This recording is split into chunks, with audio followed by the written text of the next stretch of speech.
Hey guys, welcome back to my channel. So I firstly just want to say thank you to everyone that's been giving me so much support on YouTube lately. Like, I really do appreciate it, and I feel like I've been getting a lot of it lately, even more so than usual, so thank you very much for that. And also, I just wanted to let you guys know that I have released a new action set on my website for purchase, and it's just a set of basic adjustments and presets for Photoshop. So I think it's $15 for the set of actions, and they're just really basic adjustments. So they will come in the set of, I think there's warmer, there's cooler, there's lighter, darker, and a neutral preset. So just basic adjustments you can use pretty much in your everyday workflow.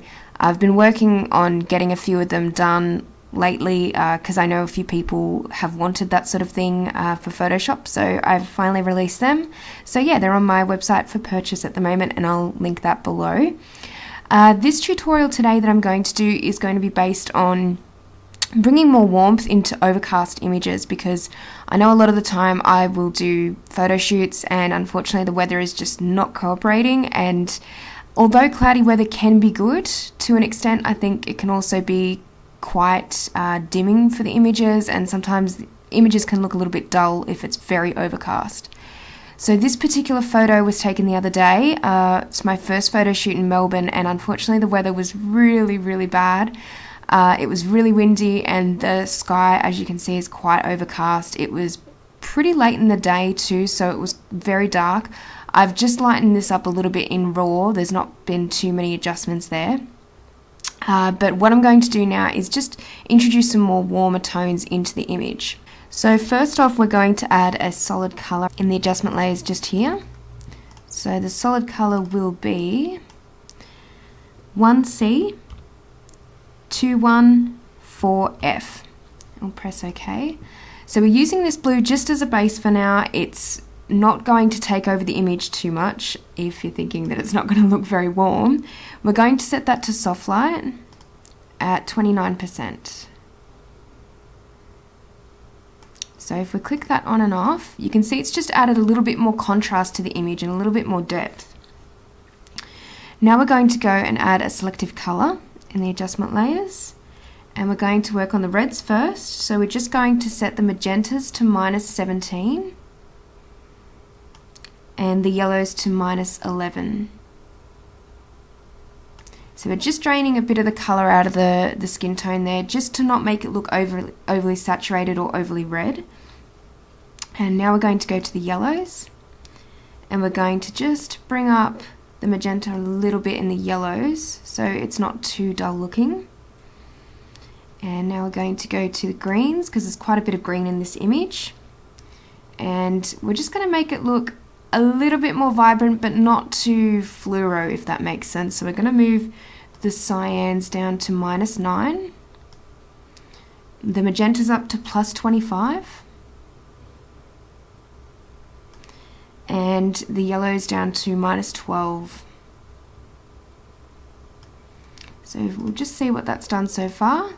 So it's just been like slight adjustments. As you can see, the skin tone's a little bit more neutral now. Go back to the adjustments, and now we'll move on to neutrals. So for the neutrals, we're going to move the cyan to -1, the magentas to -2, and the yellows to -1 as well. And now we're going to go to the blacks. So the neutrals was just very minor adjustments, and so the blacks will be minor as well. So we're going to move cyan to -2, magenta to -4, yellows to -4, and black just to 0. So I'll show you guys what that has done. So if I click that on and off, it's kind of just changed the colouring a little bit, just made it not look so saturated, so it's giving us a better base to work with, but it's still kind of keeping that contrast that the solid colour helped achieve. So now we're going to move on to curves, and there's quite a few numbers here, unfortunately, that we have to map in, but it will be worth it in the end. So the first point will be 8 and 0. So I'm just going to type these numbers in today because moving them around can sometimes be a little bit tricky when you've got so many of them. So just for the sake of this tutorial, and if you guys want to replicate this look, I'll just type them in. So all we do is just click on a point and we'll just type in the numbers here. So the next point was 41 and 39. The next point is 119 and 105. The next point is 225 and 212, and the last one is just 255, which is already there. So just by adjusting the RGB layer, we've seen that that's given it a little bit more contrast and brightness overall. And now we're going to move on to the green channel in curves. And the first point's just going to be left at 0. The next point will be 69 and 66. And then the next point will be 201 and 196.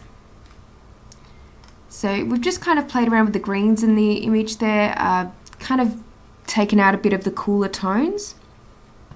And now we're going to go back to the adjustments on curves and go to the blues. I'm going to change this around. So the first point will be 40 and 36. The next point will be 160 and 163. And then the last point will be 255 and 248. Okay, so I'll just click on and off for that layer, and you guys can see how we've just started to introduce a little bit more warmness into the photograph and made it be a little bit more neutral overall, made it a little bit brighter too.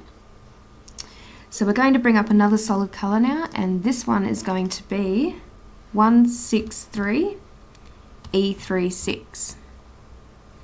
And we're going to set this one to lighten at 23%. So if we click this on and off, we've just filled in the shadows and given it more of a green undertone instead of blue. Now we're going to bring up another solid color, and this one is going to be 695 D51. And I'll press OK. So this is more of a neutral brown tone, and we're going to set this one to soft light at 58%. So if we click this one on and off, that's automatically given the image more warmth. By setting it to soft light, it's given it a little bit more contrast, and by choosing this brown color, it's more of a warmer, from the warmer spectrum of colors, so it's helping give it that warmer feeling. Now we're just going to move on to levels, and we're just going to put in a few points. So the first point will be 6 that we move the shadows down to, just to give it even more contrast. We'll leave the midtones at 1 and move the highlights to 235. So as you can see, that's kind of just giving the image more brightness, not making it look so dull. And now we're going to add another solid color. We've got quite a few solid colors in this toning tutorial. So this one's going to be 541 D3D. And we'll press OK. So it's quite a strong color, and we're going to set it to pin light, which I don't always use that often, at 9%. So that's just kind of filling in the sky and some of the whites in the image, because as you know, with overcast images you can get a very washed out look. So just to cover that area, we're just filling it in with more of a pinkish tone. Some people might not like this, but you can leave it out if you don't prefer to have something like that in there, but I think it helps add just that little bit more warmth into the photograph. So we're going to now bring up a vibrance, and we're just going to move vibrance down to -5, just to not make it look too saturated in the image. So it's just bringing that down a little bit. And now as a finishing touch, and you don't have to do this, but I think it kind of adds a little bit more warmth again, is we're going to create a gradient map. So that's just under the adjustment layers as well. And we'll click on this. And now as you can see, it's going from dark to light at the moment, which is what we want. So I'll get you guys to just click on the preset, which would be probably the easiest option with these colors. So the colors I'll just read out is 290A59. And then this color here is FF7C00. And I find this preset's always good for creating a lot more warmth into images, especially for sunset images and highlighting those colors. So just press OK on that. And now you're just going to set that layer to multiply at 8%. And I'll show you guys what that's done. It's just given it that really nice hazy kind of look that's not overly washed out and not overly white. So you've kind of got those reds and oranges now in the image that are kind of giving it more of a mood as well.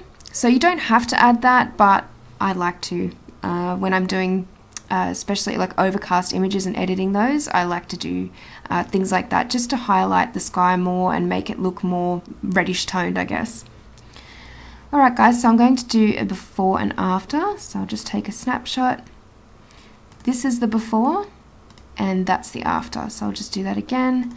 Before, and I'll zoom in, and after. Alright guys, I hope you enjoyed this tutorial, and please let me know if you did. If there's any other requests that you guys have, please let me know, as I'm always after new tutorials to do, and when I do have some spare time, they're really great for me to start filling in requests, because yeah, it's nice to know what you guys would like to see on my channel, and if I'm helping anyone out, then that's always a good thing. So anyway guys, I hope you enjoyed this, and I will see you next time. Bye!